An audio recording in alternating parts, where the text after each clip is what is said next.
Hello les devs et bienvenue encore dans cette troisième partie de notre série concernant la découverte de Filament PHP ou encore l'arrivée de Filament, comme cela vous convient. Cette troisième partie va aborder la partie modèle et migration. Donc, comme je l'avais dit dans la vidéo précédente, nous allons nous baser sur le même démo que l'arrivée de Filament a mis en place ici concernant leur dashboard. Donc nous allons essayer de cloner la partie blog. Donc nous allons nous baser sur leur modèle AE pour construire cela. Bon, on part sur une base qui est totalement vide, donc on va répartir de zéro, donc from scratch par rapport à cela. Donc on peut commencer à se mettre au travail. Maintenant ici on peut constater que pour la partie poste, bon, avant d'attaquer la partie poste, on va d'abord créer les tables qui n'ont pas de relation. Donc on va commencer par la table catégorie. Ici on peut constater qu'on a quoi? On a un name, on a un slug, puis on a un booléen là, par rapport à la visibilité. Est-ce que cette catégorie là doit être visible ou pas? Donc on va construire cette partie là. Donc on va retourner au niveau de notre éditeur. Donc j'ouvre ma palette de commandes, donc mon terminal en question. Et ce que je vais faire, c'est me faire un PHP artisan.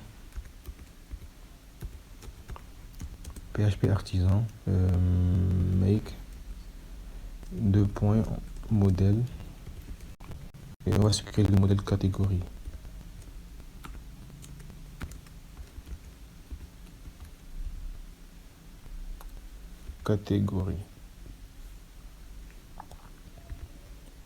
Ok, le modèle catégorie et on va mettre un drapeau -m.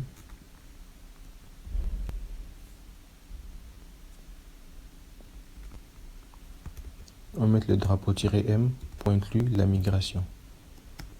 Voilà.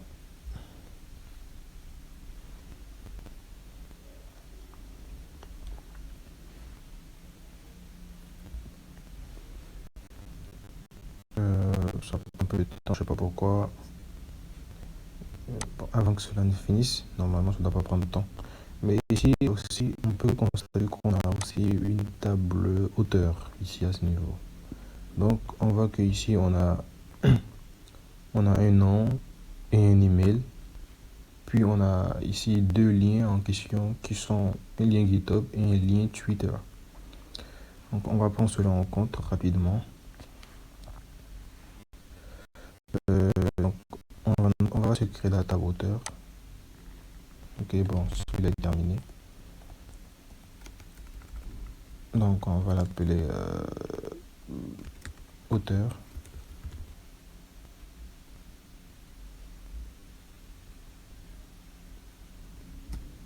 Ok. Une fois que cela est fait, on va aussi se créer le modèle. Donc je vais dans la commande. Donc poste ici à ce niveau. Ouais, le modèle poste. Ok. Donc pour le coup, bon, par rapport au modèle, j'aimerais, bon, ici on a un modèle auteur, catégorie, poste et user. Ne pas confondre l'auteur et le user. Ok, c'est pas les mêmes en fait quoi. Bon, on aurait pu utiliser cette même table là pour, mais bon, on va essayer de respecter l'architecture qu'ils ont respecté ici. C'est ce qui est des mises en question quoi. Maintenant, on va essayer maintenant de constituer notre table catégorie. Pour la catégorie ici, on vérifie juste un peu là. Quand on clique sur New catégorie, vous voyez qu'on remarque ici on a quoi? On a un name, on a une description, on a un slug et on a le visibility ici à ce niveau. Donc on va mettre ça en place. Donc quand je me rends au niveau de, bon, pas ici à ce niveau, je me rends au niveau de database, migration, donc là où sont répertoriées l'ensemble de mes migrations que je viens de créer. En catégorie ici, on va se créer ici un attribut table, donc qui sera une string et qui sera name. Puis on va se créer un autre attribut, cette fois-ci qui sera de type texte et qui sera la description.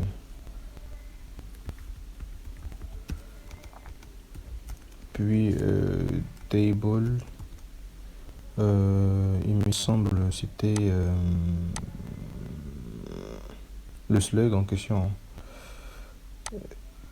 Je vais mettre le slug là en deuxième argument. Table, ça sera aussi bon, une string, hein. Ça sera un slug. Par défaut, s'il peut être nul, non, on va le mettre comme ça. Pour la description, on va le mettre qu'il peut être nul, donc on va mettre nullable pour dire qu'il peut être nul en question. Donc on va créer aussi un booléen qui sera is visible et par défaut il sera false, donc par défaut il ne sera pas visible.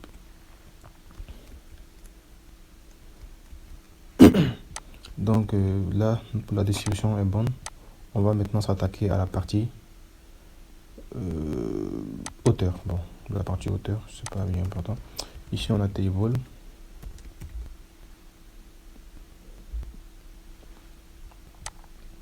on aura table,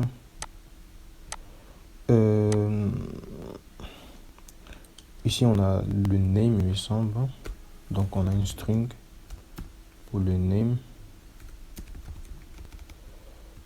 que on a un email, c'est une string aussi, donc par rapport à l'email. On a table, on va vérifier pour voir encore, est-ce que je me suis pas trompé. On va créer un nouvel auteur. Bon, ici on a le name, l'adresse email, la bio, le GitHub handle et le Twitter handle. Donc on va mettre un texte pour la bio, texte, on va mettre bio et on va le dire qu'il peut être nullable. Bon, je suppose que tout le monde n'aime pas raconter sa vie. Table, aussi on a après la bio, je crois, on a le, je vais mettre GitHub, une string, ou ça peut être un texte. Bon, je vais mettre une string qui sera la GitHub link, GitHub link, GitHub underscore link, et la table, ça sera une string ici qui sera la Twitter. Bon, maintenant on parle de X, hein. Donc on va respecter les conventions.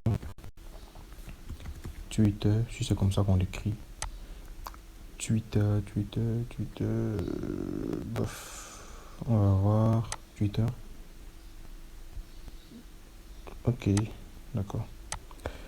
La Twitter underscore link. Link, bon, peut-être on fait allusion à son email, quoi. L'email qu'il utilise pour son GitHub. Bon, une fois que c'est bon, là, on est bon. Maintenant, on va se créer maintenant pour le post en question. C'est la partie intéressante de l'histoire. On va être un peu ici. Quand on va se retourner au niveau du post, quand on va vouloir créer un nouveau post, ici on aura quoi?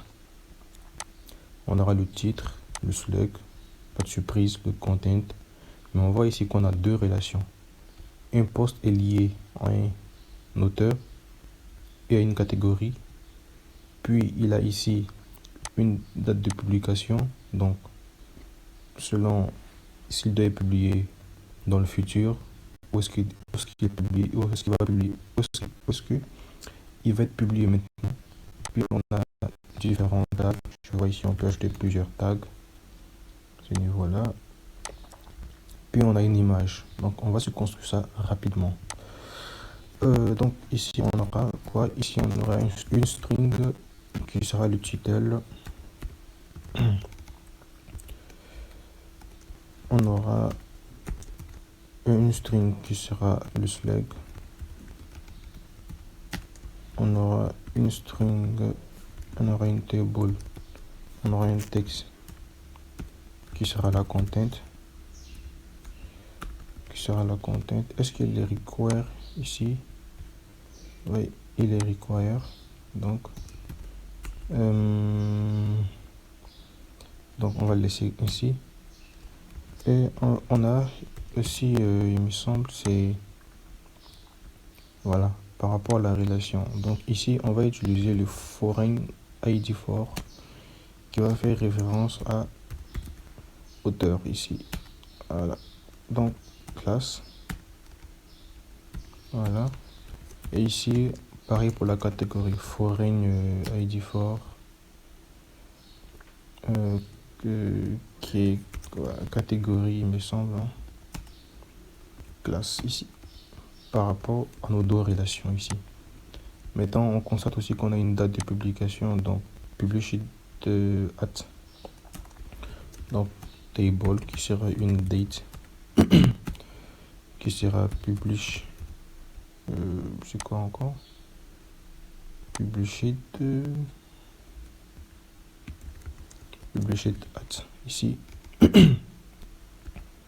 Voilà. Et aussi on a des tags. Maintenant les tags en fait ça sera du JSON ancien. Ça sera JSON, donc on aura une table ici JSON et on va mettre des tags ici. Et par défaut on va dire qu'il peut être nullable. Voilà. Désolé. Et par défaut il peut être nullable. Puis on a une image, donc table, ce sera du texte, image, et par défaut aussi il peut être nullable. Bon, je pense que tous les posts n'ont pas forcément d'image. Des fois ça peut être que du texte. Maintenant normalement là on est bon. Aussi on a la partie link ici. Bon, pour la partie link, on voit qu'on a quoi ici? On a donc on a une URL, on a une image. Bon, on va se créer cette partie là. On va se créer la migration pour la partie link. Donc link ici, modèle link. Ok, voilà.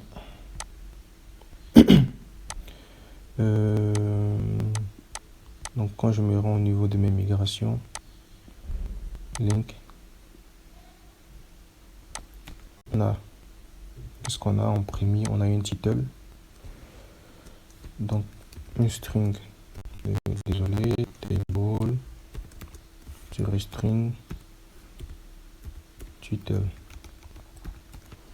table, string, il me semble, hein?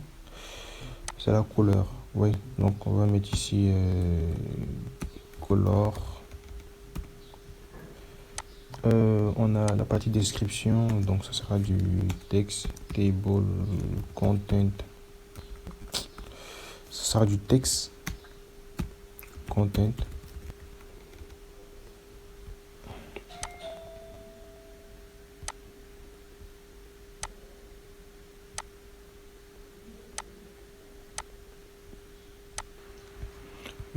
Ici, je vais vérifier, faut pas que je me trompe.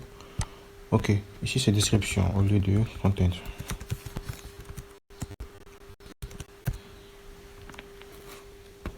Donc ici on a description, sans oublier point virgule. On a une URL, table. Je vais mettre du texte parce qu'une URL ça peut être extrêmement long, donc Et on va mettre URL. On a aussi une image. Une table, ça sera également du texte, image, voilà. Et là, je crois qu'on est bon. Pour l'image, bon, je suppose que bon, je vais mettre nullable pour ne pas... oui, tout à fait, c'est bon.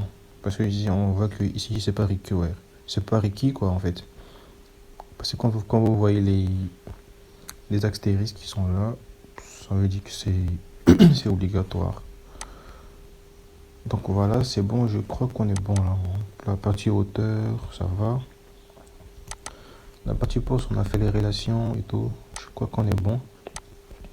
Et une fois que cela étant fait, on va maintenant migrer nos tables au niveau de la base de données. Donc on fait un coup de PHP artisan, migrate,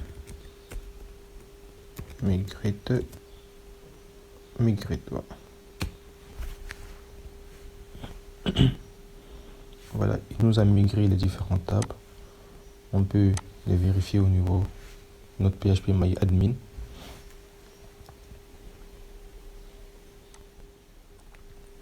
Bon, voilà, ici à ce niveau, on a notre base de données. Et si on regarde notre base de données, on voit qu'on a donc ici on a le catégorie, on a le poste, mais il me semble que j'ai omis quelque chose.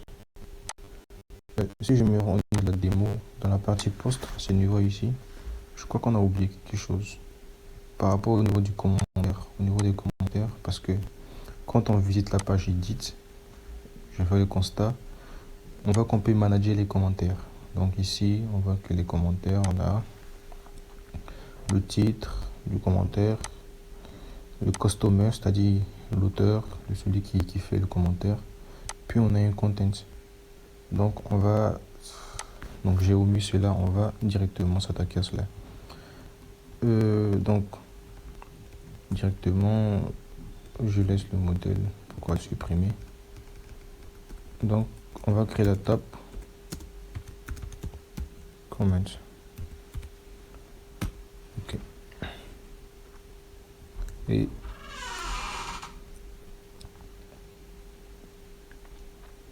la table comment.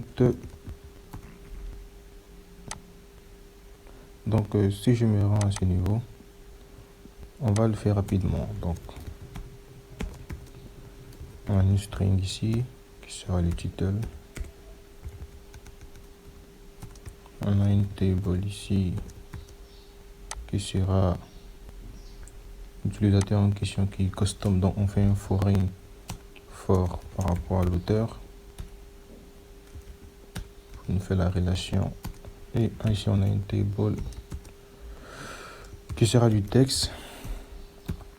Donc content. Bon, il peut pas être nullable là.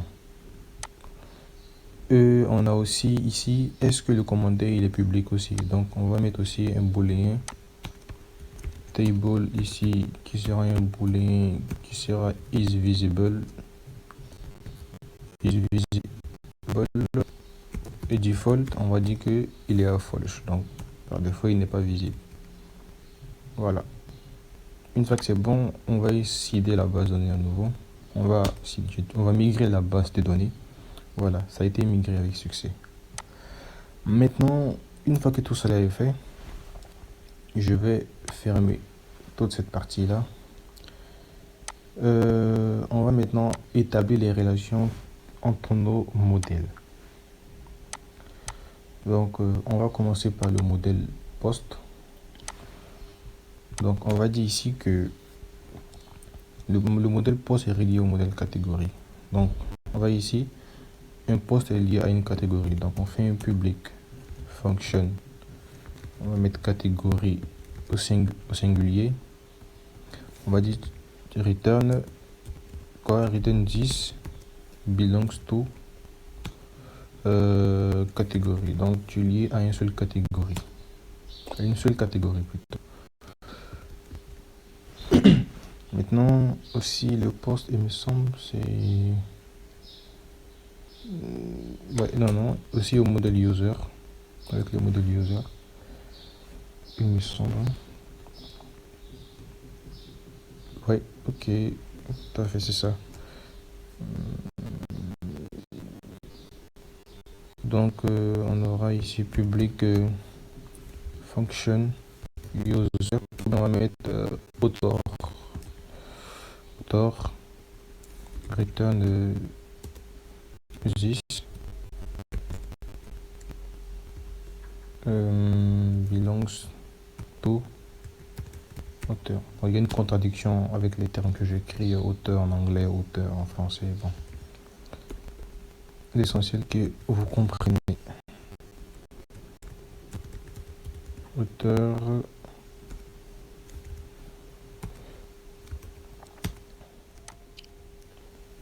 Auteur. Et aussi, un post aussi a plusieurs commentaires. Donc, il est relié aussi avec le modèle comment. Donc, public function comments. Donc, on fait un return this has many comments. Ok. Une fois que c'est bon, on va maintenant aller au niveau du... Bon, je vais pas faire toutes les relations, seulement les relations qui sont nécessaires. On va aller dans le modèle comment, ici. On va dire un commentaire appartient à un seul utilisateur, ce qui est logique. Public function appartient à un seul auteur, donc auteur. Return this belongs to auteur. Donc la classe auteur, c'est le niveau. Et aussi, je vais copier tout ça. Un commentaire aussi appartient aussi à un seul poste, ce qui est tout à fait logique. Donc,